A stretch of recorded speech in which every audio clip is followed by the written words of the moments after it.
I wake up in America. I know this because I'm in a shooting range where my brother Charles is practicing firearm safety and I'm just practicing. We go to the bar and get drunk, but my brother spots a pretty lady eyeing me up. Remember fellas, always be subtle. 12 toilet flushes later and she gave me her number. It's fake. Another successful evening. As Charles and I take our routine walk in the downtown drug ghetto, we stumble into some friendly individuals led by a man named Degenerate. They ask for some money and we kindly offer them a job, fully aware that they work for Reddit. One thing leads to another, and Charles accidentally reveals he owns a Tesla. We are promptly beaten and robbed. Fortunately, the American medical system worked its magic. Charles is dead. Weeks later, and the police have zero leads on the assailants. Guess I'll have to do it myself. This is Intravenous 2, a top-down shooter with stealth, in quotations, where we start as the average Texan, charting the murky line between revenge and crazed knife man. This video is sponsored by Hype Train, but for legal reasons, the 1,286 casualties are sponsored by me. I start the day like any other, by putting on my self-defense balaclava, grabbed a firearm, and my McDonald's-issued Kevlar vest. My destination? The drug ghetto. Thank God it's on Google Maps. We could sneak attack enemies stealthily and hide them in a dumpster. Or I could walk in on a gang bragging about their pistols. Rule number 1 of firearm safety: never let someone else have one. If you've never fired a gun before, you might not know this, but they are loud. And silencers don't make them quiet, just slightly less loud. So the drug ghetto populace is on high alert. As we kill enemies, we can loot or unload their guns for ammo, and of course, rob their houses. Look, I'm the good guy here. That's why I'm beating down every door, fixing every window, repossessing jewelry, flushing every toilet, and eating a whole pizza, including the cardboard. It seems the Reddit staff are no longer here, prompting my stealthy getaway by incapacitating a man with a door. At the end of each mission is a graph, showing our performance from combat to stealth and quiet to careless. We did as expected, but at least we can relax back at my house, in my master bedroom with 2 toilets. One for number 1, one for number 2. When all of a sudden, my sleep is interrupted by a call, a total stranger, who offers access to help me hunt down the rogue Reddit admin. The catch? There is none. One might think this is a little suspicious, a stranger calling me in the middle of the night to offer me unlimited access to the black market. Who are you? Nobody. What's your name? Not telling you. Can we meet? Nope. So why are you helping me? That's classified. Also call me your accomplice. Well, clearly we're all thinking the same thing here. This man is very trustworthy. So when he ships me out to an obscure location filled to the brim with illegal firearms, I realize this looks a lot like my house. Before each mission, we can select our loadout, a primary, secondary, and 3 gadgets. Because Steve was fired from his lucrative fast food cashier job, we'll have to pull ourselves up by our bootstraps and rob every person we come across. We can test our skills in the obstacle course, scaling a wall, hopping a fence, and lockpicking a door. Then it's just a simple matter of stealthing past the camera.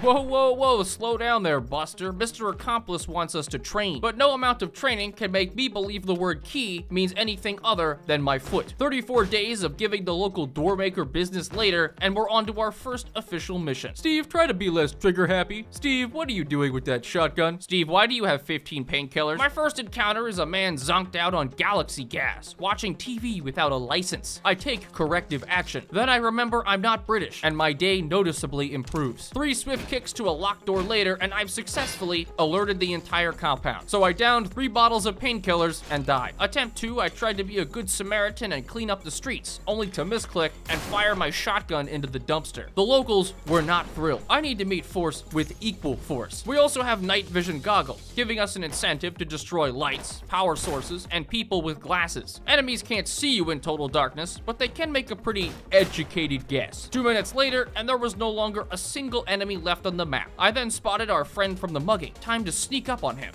Mr. Yunky informs us that his boss is in another castle, so we let him go to the afterlife, but not before he called in reinforcements. One of the reasons to explore levels are the unique guns found on each mission, like this pistol that I didn't realize was full auto. Evacuating the level, as you can see, our performance has drastically improved. After each mission, we return to the safe house, letting me relax a little. The new pistol is now in our armory, and we can spend whatever cash we collected on weapon attachments. For our next mission, we need to track down Reddit man's dealer, and I decided to give non-lethal stealth a try. But upon seeing yet another man daring to watch TV, I had to remind him of his place. I could easily crawl underneath windows, climb in through openings, and neutralize this probably civilian. My other non-lethal is a rifle, firing elephant tranquilizer.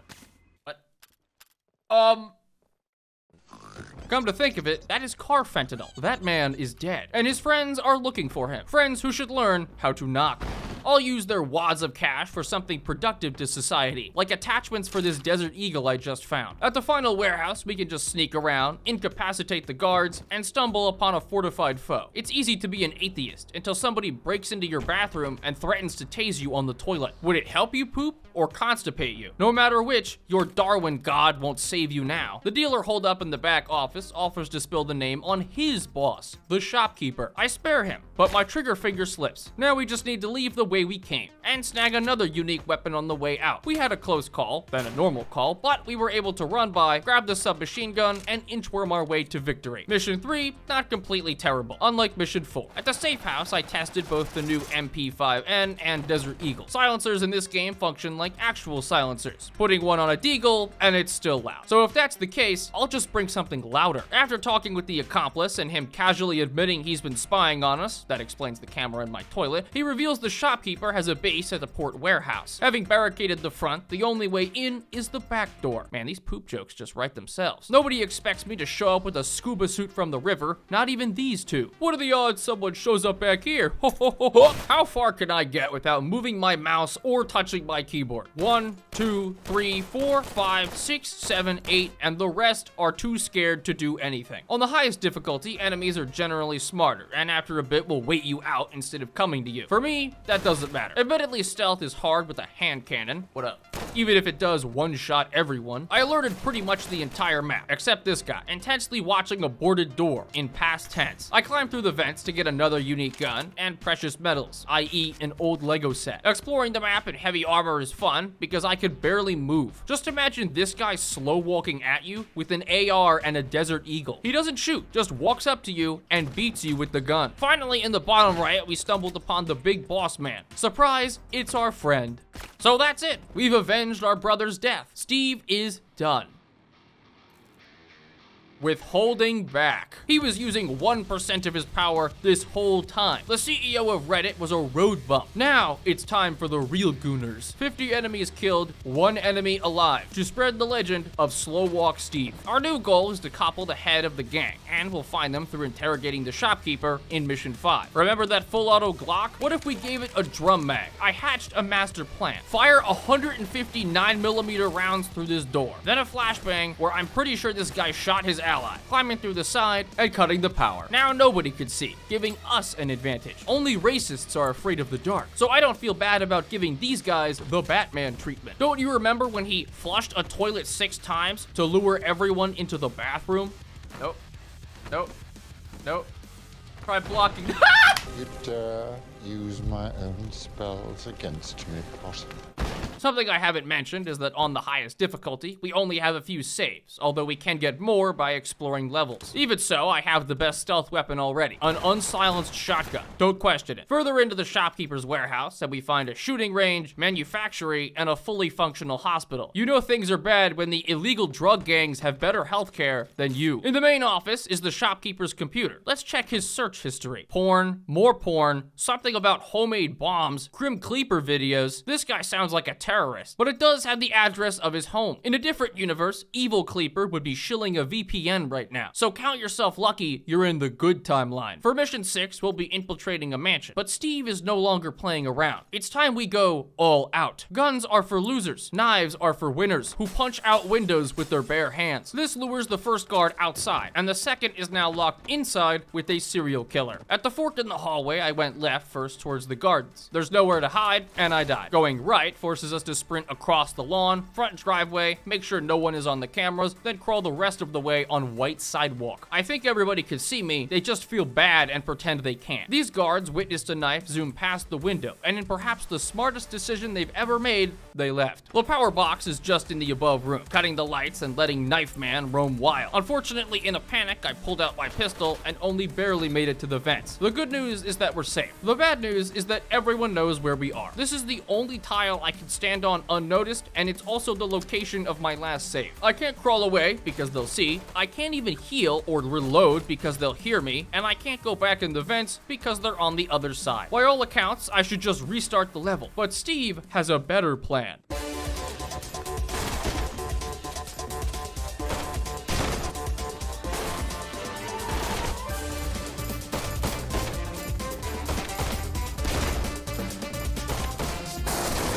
Finally, my psychosis has gone full circle, and I'm now more sane than ever. 2 stabs, throw my knife, dodge bullets, back in the vent, crawl to the other side, tase several people, the power goes back on, brute force it off, miss my taser, lure everyone, back to the vent a 3rd time, grab my knife from the bushes, vault the window while being shot, then channel all my energy into the play of the game.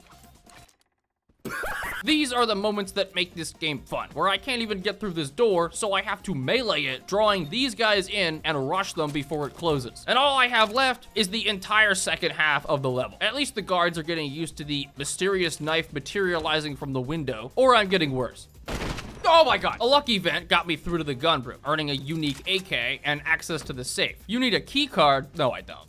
I have to return this disgusting blood money to my wallet for a drum mag on my Desert Eagle. I'm stimulating the economy the way God intended. The shopkeeper was right below, looking like he would join a Disney lawsuit on the side of Disney. He offered me some sugar, but that stuff rots your teeth. So I shot him. Another win for Big Dentist. On my way out, I did make some minor mistakes, but I swapped the AK for another unique weapon, the M4 Super 90, which is perfect for Mission 7. Our next target is the head of the whole operation, the Baker, but we don't have any info on who or where he is. What we do know is that there is now a bounty on my head. With a little anonymous tip, we can ensure the Baker's men follow us to an abandoned slums. And what better way is there to test our unique shotgun?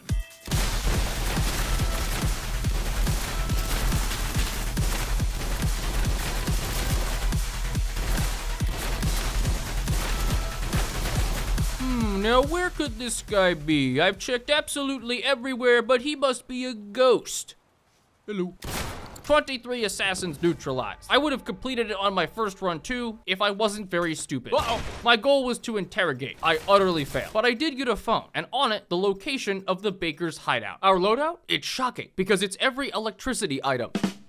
We pull up to the mansion at night, where there are no guards in the parking lot. This makes sense, because New Yorkers only park on the sidewalk. The multi-launcher can fire canisters of gas, and if the poison doesn't kill them, the 2-pound metal grenade shot into their crotch will make them wish it did. Getting into the room wasn't too bad, and blocking our way was 3 dudes playing Wii Party. I needed a discreet way to distract them so I could get by, so I cooked a gas grenade and shut the door. In a room filled with people, I missed all of them. But when life closes a door, it opens another, which in this case was accidentally setting off the sprinkler system and destroying their Wii. Like a ghost, baby, like a ghost. Inside the Baker's bunker are more elite guards, people that won't be intimidated so easily. So to show my dominance, I beat them with a gas grenade. I like to live life on the edge. It might detonate, it might not. And in a bunker with a terrible ventilation system, it's like playing Russian roulette, except it's with a bomb and everybody is in the same room. I was doing well by stealthily bludgeoning people with an explosive, then crawled into the gun room. It's still basically stealth if there are no living witnesses,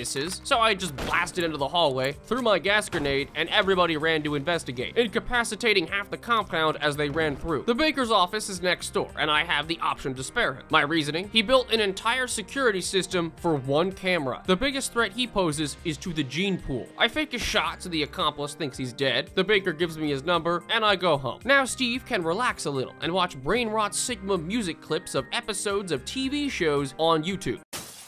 Well, looks like someone's trying to break into my house again. Why? It's Tuesday. What do you mean I can't watch Family Guy funny moments now? I don't need a gun. Let's just talk. Come on in, buddy. The toilet water's fine. Never turn your back to the bathroom butcher. We can interrogate our last hitman, whom I punched so hard he became a paraplegic. The reason he rats out his employers? Simple and relatable. The pay is shit. He tells me not only the location, but the name, security detail, and contacts of his boss. We try to call the accomplice. Nothing. What about the Baker, who invites us to his slum safe house? One last toilet flush for the road, and we're on our way. The Baker has no tricks, no deception. He just gives us weapons because why not? Without him, we would have lost access to the black market by this point. While making our final preparations, it turns out those 8 hitmen weren't the only ones after us. This little piggy wanted to go home, this little piggy wanted more money, and this little piggy should have run while he had the chance. Our target is a man named Empathetic, hiding out in his restaurant. I'm assuming this restaurant serves tortellini and spaghetti bolognese, where Empathetic is actually Tony Soprano. I overhear the guards at the front, but their Italian accent is too thick for me. It just sounds like,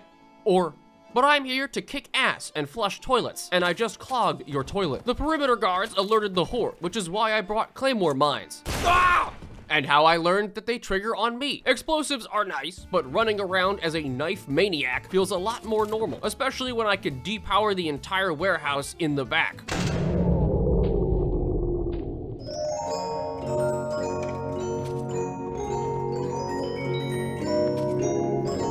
The Italian mob is not what it used to be, turning on lights and ignoring a blatant corpse, getting stabbed and not noticing, or walking straight into a claymore within full view, setting the building on fire. And what's the best thing to do when a building is on fire? That's right, go to the second floor. The massive explosion has alerted the guards, and my attempt at a second explosion, but eventually lobbing all my grenades down the hallway, and I have succeeded on setting fire to the building yet again. I am God's strongest arsonist, and my enemy is the fire department. Mr. Empathetic is busy falsifying his tax records when I throw a frag grenade at him.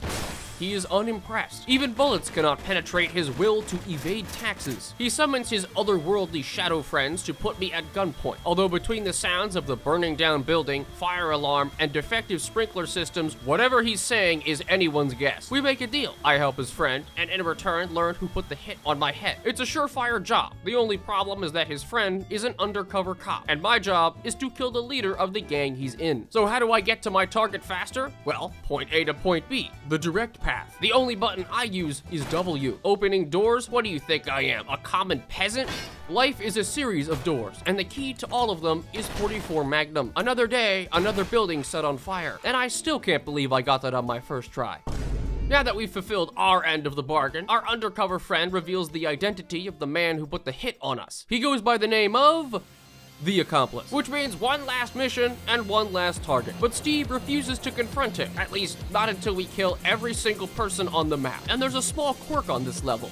We punch people's heads off and kill them with doors. My loadout? No primary, no secondary, and no knife.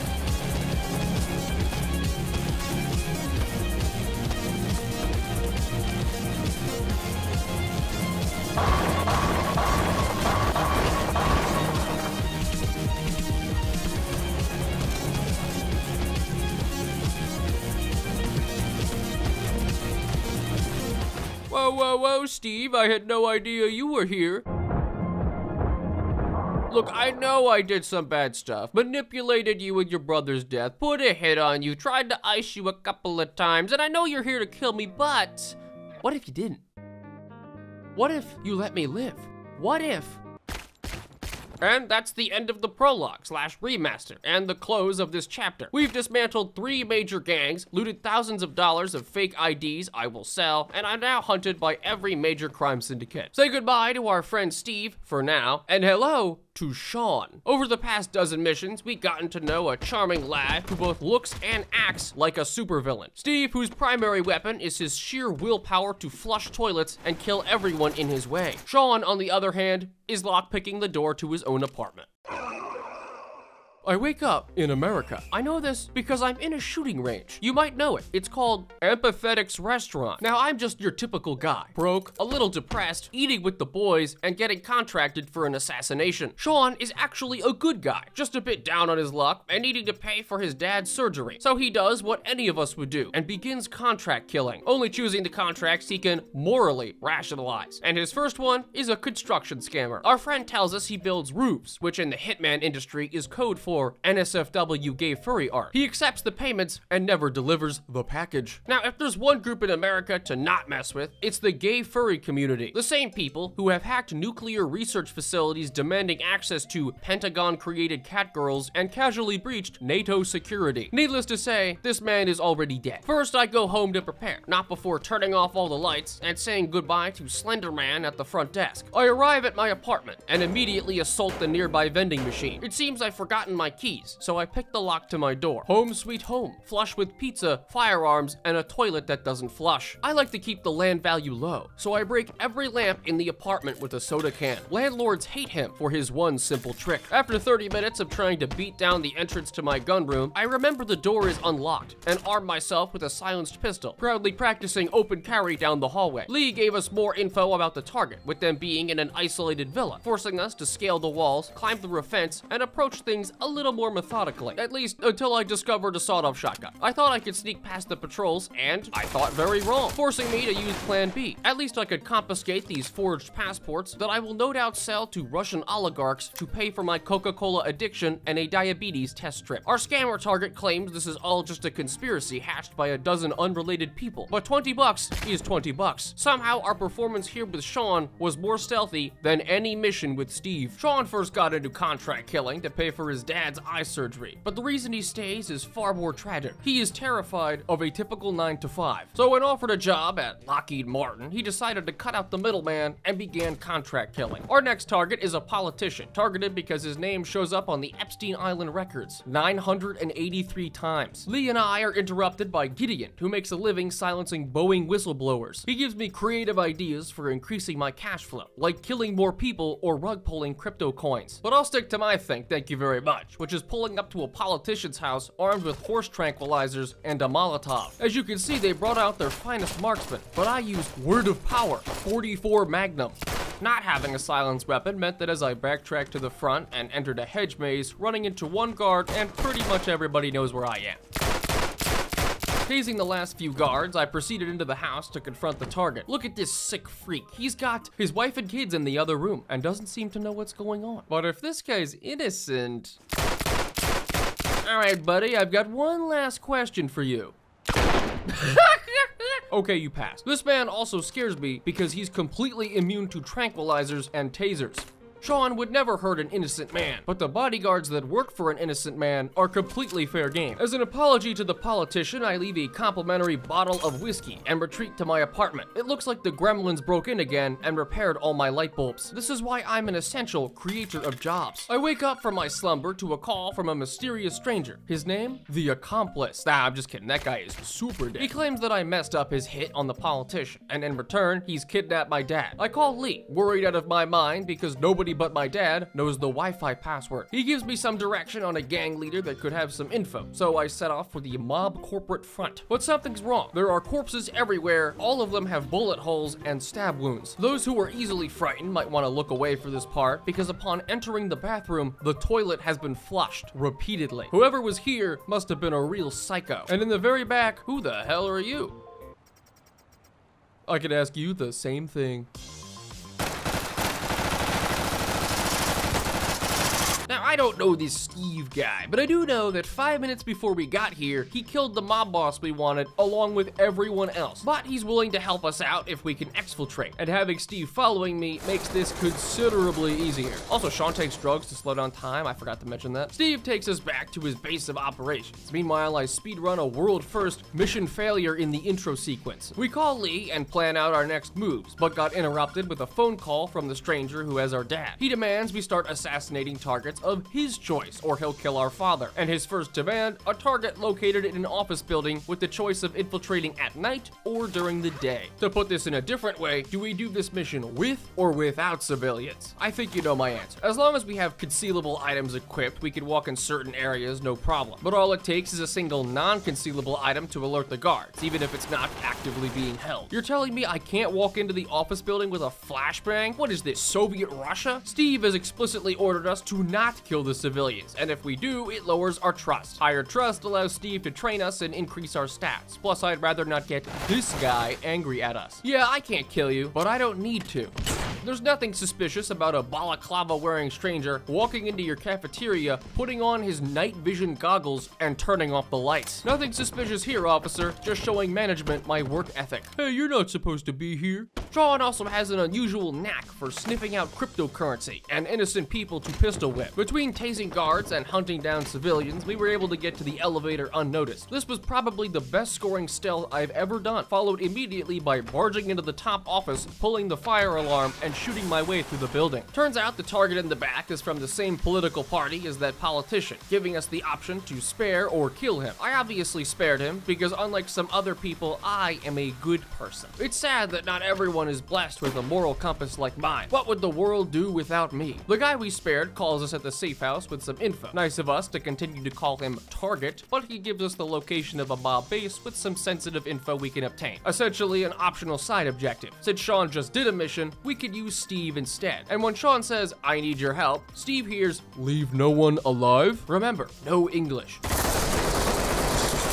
Several $1,000s of medical bills and stolen documents later, and whatever this gang was, it is no longer. Back to our main mission. Remember that politician we almost executed? Well, he got so scared that he's now living in a police precinct station. But I have an idea. We're gonna break in to ask him another question. I'm gonna have to do this non-lethal, I say to myself, fully aware that I just misclicked and killed someone. As long as it's dark, the police seem to have no issue with tranquilizer darts taking them out one by one. Then I crept along the road to the station, reached the end, then turned around so I could rob 4 more apartments. You could say I'm addicted to the grind. The next portion of this level is actually getting into the station, with a ton of guards immediately in front of us. Fortunately, this is America, so an armed man running for 3 blocks down the street isn't even remotely suspicious. This puts us behind the precinct, but still in a position where accidentally alerting everyone isn't that hard, so I did it on purpose. It's like how if you walk into a building with a ladder and an orange vest, they just let you in, except I did it with a firearm and black clothing. You'd be surprised how far I made it until I hit a locked door, forcing me to roll around in the vents and hide for my life. Unfortunately, the police here are very supportive and encouraged me to come out of the closet. I tried this strategy a few times until I could get it to work, and by that I mean switching to my AR-15. Going from vent to vent and room to room, most of the guards had been lured outside, so even kicking the door down didn't alert them. Dave the politician was in the top right. "You must be insane to do something like this." "Oh really? Well, is it insane to keep doing the same thing over and over again expecting a different result?" "Yeah, that's what I thought." Our conversation boiled down to, "You're a complete lunatic, but I will help you." By calling off the guards outside? You will call off the guards outside, right? "All right, Dave, thanks for the help. I'm just gonna get out of your hair now." Getting inside the station was easy. Getting out, not so much. Especially because I wanted to extract with a bolt-action rifle we can turn into a sniper later. Locking myself into a windowless room was not a great decision until I saw every guard walk into the same room as my taser mine.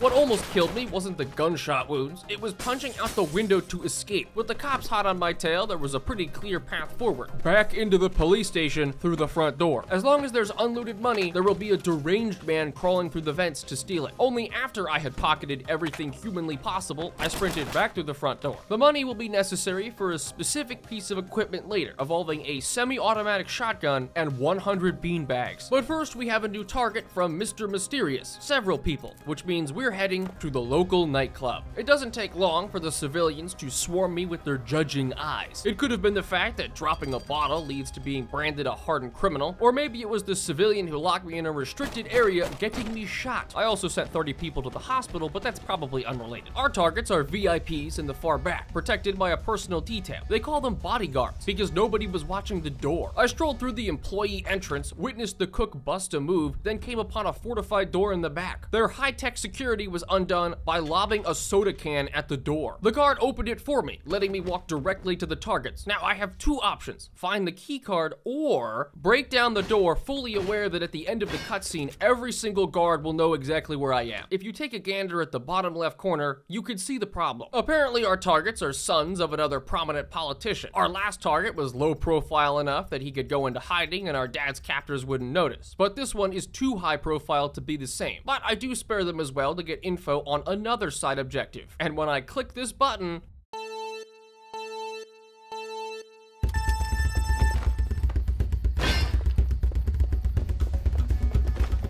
after the mission, we receive a call from the father of our previous targets. He points us in the direction of someone named Theo, a corrupt police chief who plants evidence. Me, on the other hand, I only plant Steve, in the middle of their base. Theo isn't here, but his lieutenant is somewhere on the map, requiring us to access a terminal to figure out who he is. With all the money we legally earned, I purchased a new weapon, the DP-12. In other words, a semi-automatic double-barrel shotgun. Kicking down doors is a thing of the past. I swept across the map looking for money and blueprints. And when I finally got to the terminal, it pointed to the exit. Steve, you must have accidentally killed the target.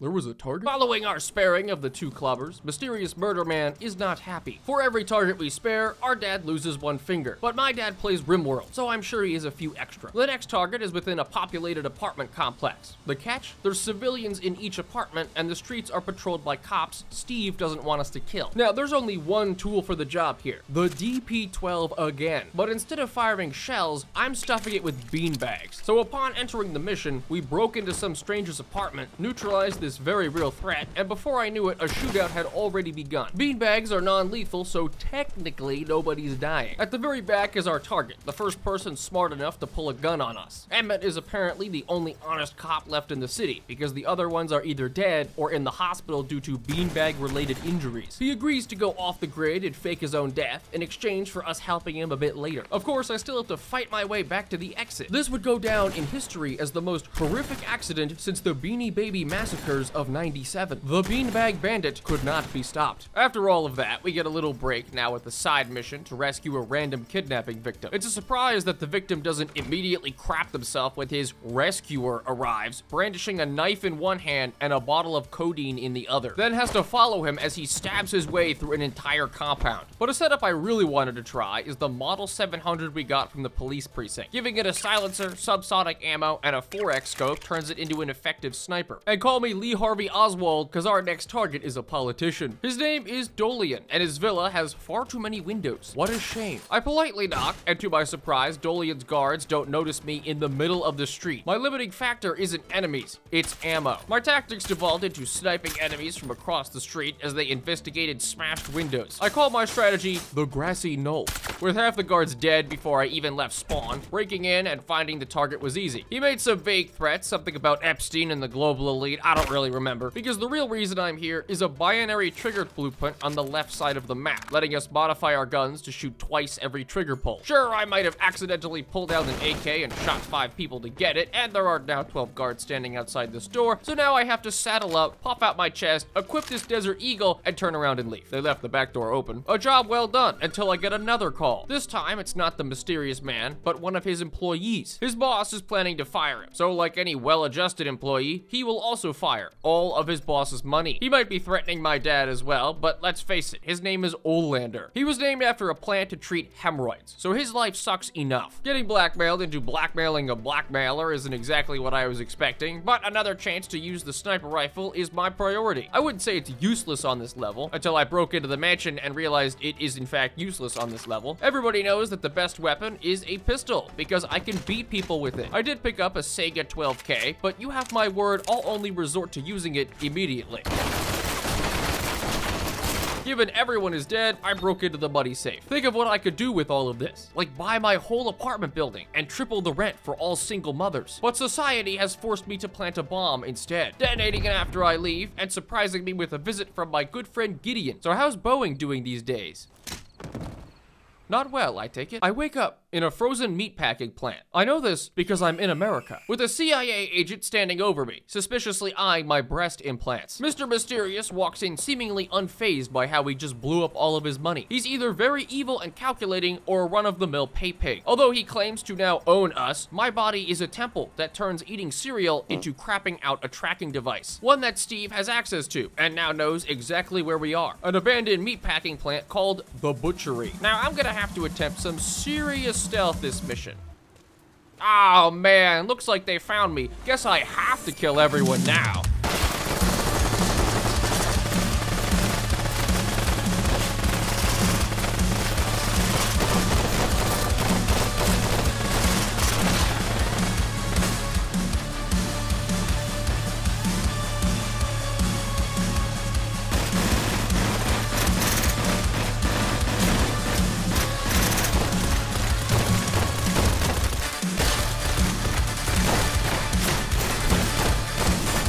Now, Sean, before you look, you gotta understand, none of this was my fault. Right before we left, Olander told us where Sean's dad was being kept. And considering Sean is in no position to do anything, it's another Steve mission. And perhaps the largest map in the entire game. I probably should have been careful of collateral damage, but it's kind of hard when I have a 3-round burst in a shotgun. Apparently these guys are contractors from Empathetic, meaning their equipment is top-notch. Unfortunately for them, so is mine. The amount of enemies and size of the map are ludicrous, making me fight my way out of corners constantly and dip in and out of the buildings. I ran ran out of ammo a few times and had to sneak past the remaining guards to get to Steve's dad in the very corner. I think the game might be trying to say something, considering the camera watching him and the several sets of frag grenades outside his cell. Lee calls and gives us the option to cut the power to the whole map, alerting all the contractors but giving us an advantage. Meanwhile, Sean's dad can't vault or crawl, probably on account of his titanic balls. I vault one window and he immediately streaks off into the shadows and bursts through 3 locked doors to follow us. It makes me question which one of us is actually high on painkillers. Exfiltrating was a lot easier after I started abusing the fact that Steve's dad uses his mind powers to break down every door, leading us back to the safe house for a heartwarming reunion between a contract killer and his elderly father. But Steve brought us 2 gifts, our dad, and the info on our final 3 targets. Gideon, the empathetic mercenary, Theo, the corrupt police chief, and Jacob, the mystery man. I hope you're not sick of Steve missions, because we'll be starting with Gideon. A mercenary compound with elite contractors swarming every angle. I'll take the knife. Go on. Yes, sir. Yes, sir. No! Wait, that was him? That's Gideon dead and Theo's precinct up next. Sean's kit here is primarily stealth because the knife is such an insanely good weapon. I'll admit, the more I've played this game, the more I want to use the knife over every other weapon. Although the tranquilizer gun is also super underrated since it makes basically 0 noise and guarantees a down. Admittedly, it's a little less effective when you constantly trigger the fire alarm, but we eventually move past the first area to the precinct itself. It was nice of Theo to keep the back door unlocked by having a window. He must have hired the latest and greatest homeless thugs, because every time they saw me, they just... Hiding in his office is Theo, pulling a gun on us. You know what I never understood about these situations in movies?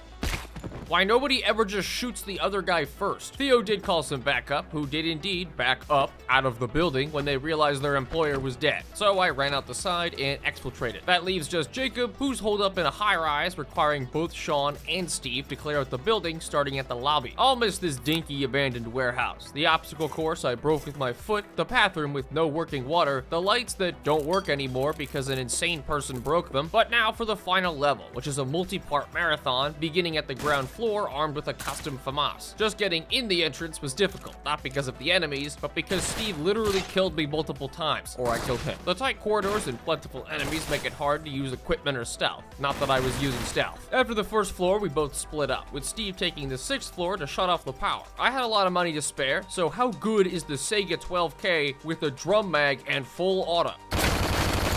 I think he's dead. 60 seconds of filling the entire floor with shells later, and it's up to Sean to finish the mission. 2 more floors until Jacob, which means 2 more floors of this.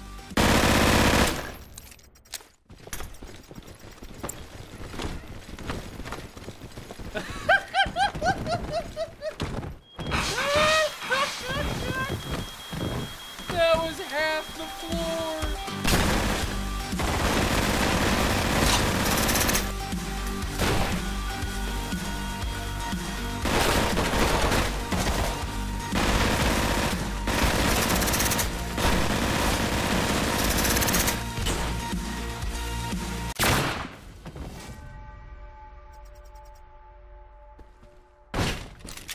Jacob is our final boss, not because of anything he says, but because it's a test of our trust with Steve. And ours is 100%, earning us the best ending in the game. There are a few other endings, but I won't spoil them here. Intravenous 2 and its new DLC are available on Steam, and you can use my link in the description to get there. Also, post-recording, I just realized the game is 30% off until March 13th. As I said before, this video is sponsored by Hype Train, and to be completely honest, I had never even heard of this game before getting offered to play it. But it's also really, really good. I even played it on stream, not sponsored, just because I wanted to. It really reminds me of how I live every single day, by waking up in America, driving to the bank, and making a withdrawal. So how about those taxes, huh? Think fast, chuckle nuts!